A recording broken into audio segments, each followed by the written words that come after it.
Hi, this is Steph. I really debated about making a video, but yesterday was 1 month since Mike had his. I'm not sure he had a heart attack. But he was in lethal arrhythmias, which is different from a heart attack. But anyway, same outcome. Um, but I, I wanted to kind of, I guess, do like a public service announcement type thing, or just give people a heads up. I don't know what's happening anymore. I mean, first of all, I've gotten two sympathy cards, and I have a big family on my mom's side. I don't know really my dad's side, but and I have a brother and sister that have kids, and they have their kids have kids, and I don't even know how many because I haven't seen any of them for so long. But my neighbors drive by, and nobody stops. No one says hello. No one asks how I'm doing. Nothing. It's like me and my house and my animals. But I didn't want to make this about me, but you know, I was a paramedic. Well, okay, I was a driver with CPR. I did that for I don't know, like maybe 2 years. Then I got tired of really not being able to do anything, so I went to EMT school. I was back in 1984, and I went right to work for a transport company. And I was an EMT for I'm not sure, maybe 8, 9 years, I guess, before I went to paramedic school. And then I was just a paramedic.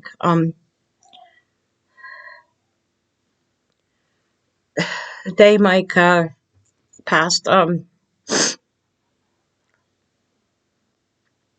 don't know if it's because I was a medic, and I'm not saying I was like the best medic ever, because I worked with, I had a partner in Philly who was, I mean, she just was like the most brilliant person really I'd ever met, but it was just a fantastic paramedic, really nice person.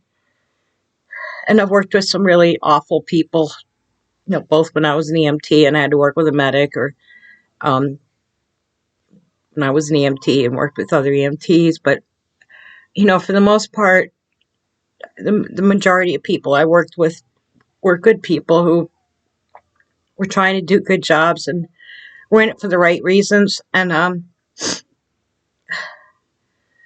we had so many bad experiences with EMS. I mean, not just here, but when we lived in another state.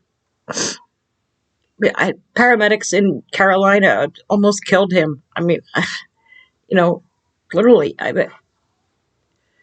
But so that day, he was fine. We were sitting here in the living room. He was sitting here.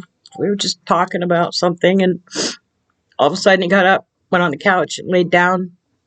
And I said, "What's going on?" He said, "I'm having." I think he said, "I'm having some chest pain." And it was pretty severe chest pain. And I know, like, there were a few occasions with him where I would call the doctor, but that was very rare because, I know when you have a cardiac patient with a history, you don't mess around. You just go to the hospital. But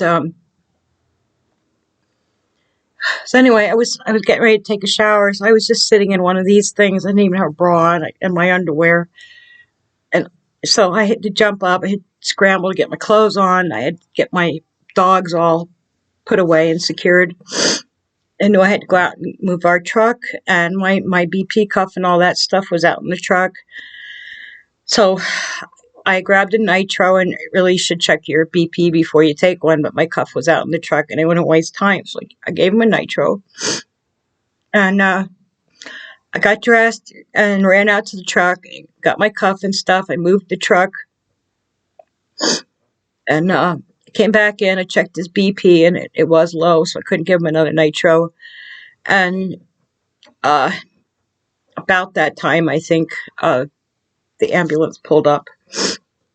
No lights, no sirens, and it's not like they were, a minute away. Because even none of my neighbors heard any sirens. Almost all my neighbors didn't know that they were even here. It's just my one neighbor across the street. She heard, I guess, one of their. I don't know if she saw them or I don't know what, but she was sitting out front when they loaded him. And anyway, I was standing outside when the first ambulance pulled up. It was two women, and they didn't know where to park the truck. They were trying to see if they could back their truck in, and they probably could have. There's a lot of space, and I didn't have anywhere else to put my truck because there's like our log splitters in the middle of the driveway and things, so I just put it off to the side. But you can park in front of a house, I mean, I worked in different towns. I worked in Philly. You didn't always have the perfect parking space.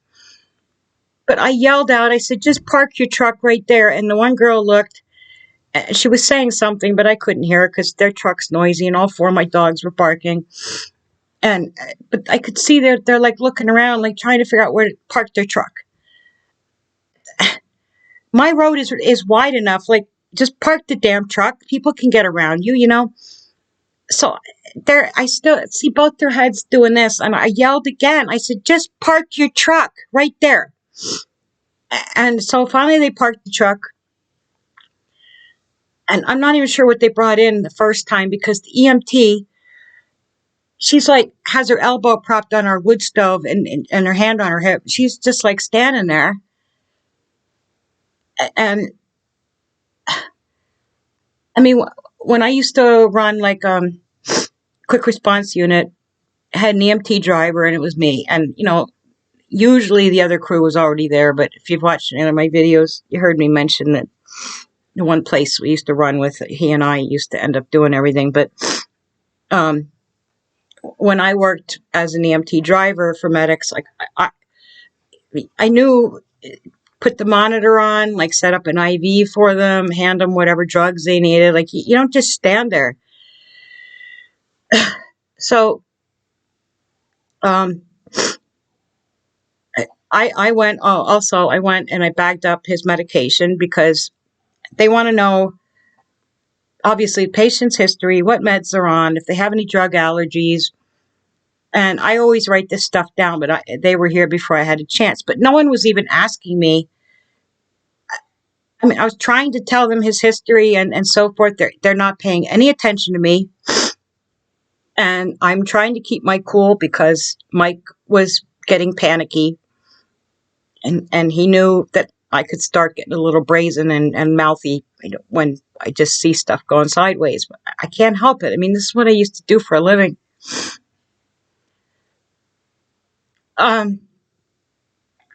So at some point, he gets shocked. And I knew he got shocked.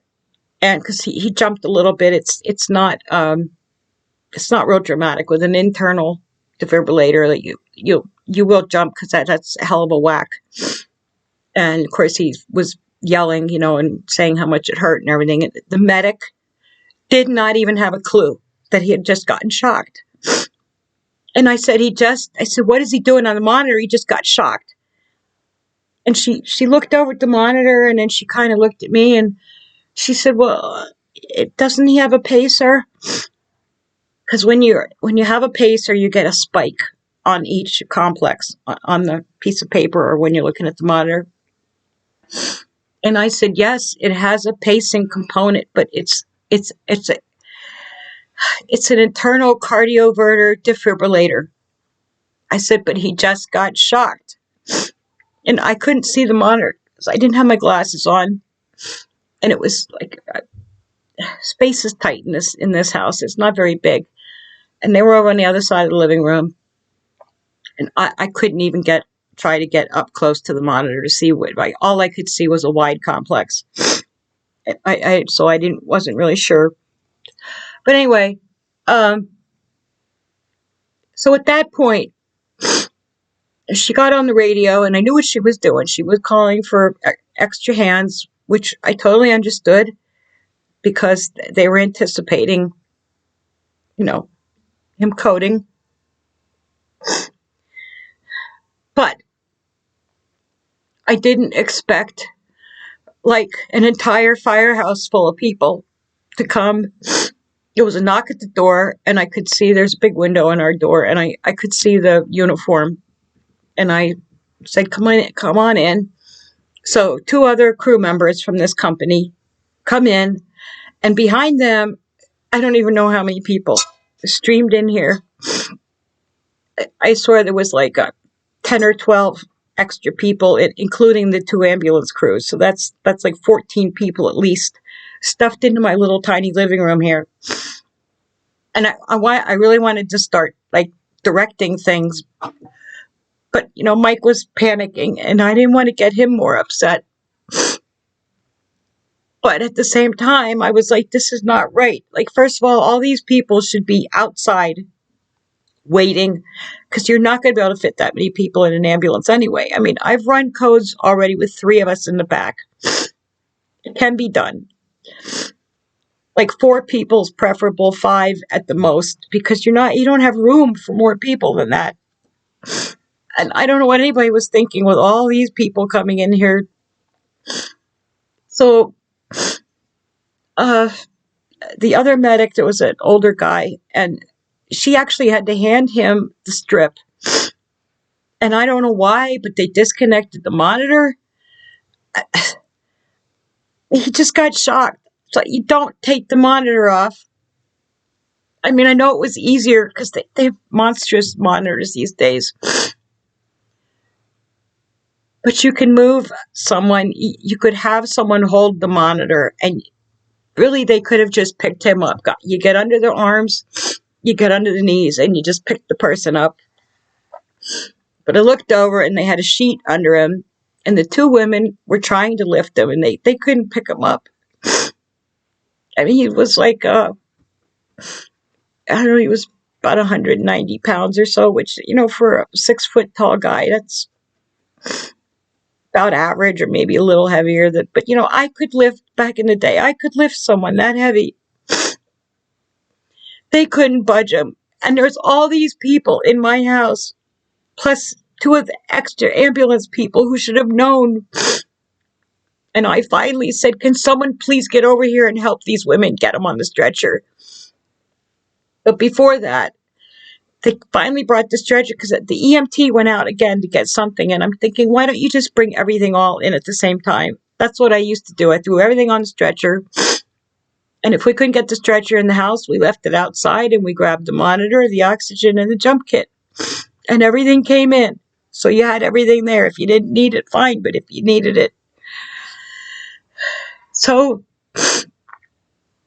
they finally get the stretcher in here. And then they're like, well, should we put the foot end down here or the head end or what? And I'm thinking, people just, it doesn't matter. You just need to pick him up and get him on the damn stretcher and get him moving. The minute he was shocked, that medic who was the first one in here, she should have been like, that should have been the alarm bells going off. And she should have been, all right, we need to get him moving right now, instead of looking at me like she doesn't have a clue what's going on. I'm sorry. I don't. When I used to get my patients to the ER, I don't know why pillows are like a premium. And I used to run around searching, like if my patient wanted an extra pillow or if there wasn't a pillow on the stretcher, because we couldn't, give them our pillow because we only ever had one. And I'd run around. I'd look for pillows. I'd go, I knew where the blanket warmer was. I'd go and get extra blankets for I always made sure my patients were comfortable. And I would help, like, get them situated so the nurses could be doing their thing. And if the family was there, I'd go talk to the family. I went to say goodnight to someone one time at a new place where I started. And the medic I was with said, where are you going? I said, I'm going to say goodnight to the patient. And she was like, why? I said, because I always do that. I mean, I've always liked people. I'm a people person, and I just want you to know that is not the way calls are supposed to go. These people, they should know when they look at the monitor what that rhythm is. And I believe these monitors they carry these days tell them. I mean, the monitor, when I learned, I had to spit a strip out and I had to look at it and figure out what the rhythm was, what the rate was. I didn't have a monitor that told me. I didn't have an automatic BP cuff. We didn't carry pulse ox. All these bells and baubles they use these days, I swear they get accustomed to treating their equipment instead of treating the patient. You know, back when I started, we had our senses, a sense of feel, what we were seeing, smelling, hearing, whatever, what the patient was telling us. They didn't ask for a history. They didn't ask what happened. That really should have been what the EMT was doing while the medic was busy trying to get an IV in him and so forth. It was just absolutely horrible. And so those were his last, 2 hours on Earth, maybe a little more, at the hands of absolutely horrible EMTs and paramedics. I don't know why these people go into the line of work that they do.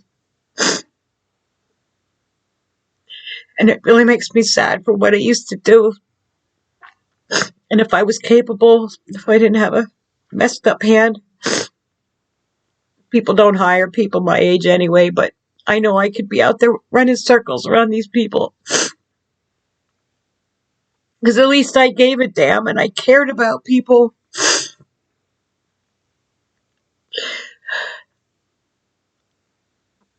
But if you ever have to call for an ambulance, keep these people on their toes. You know, they shouldn't be in your house for very long. I mean, you're supposed to stabilize if you have to and then get moving. Get them to definitive care, which is either the ER or the OR. And it's really devastating to me to see what my profession's become. Just like nurses, doctors, they're all horrible now. It's absolutely horrible. But as far as me, if anyone cares, I'm not doing real well. But I guess with time, it'll get better, I hope. But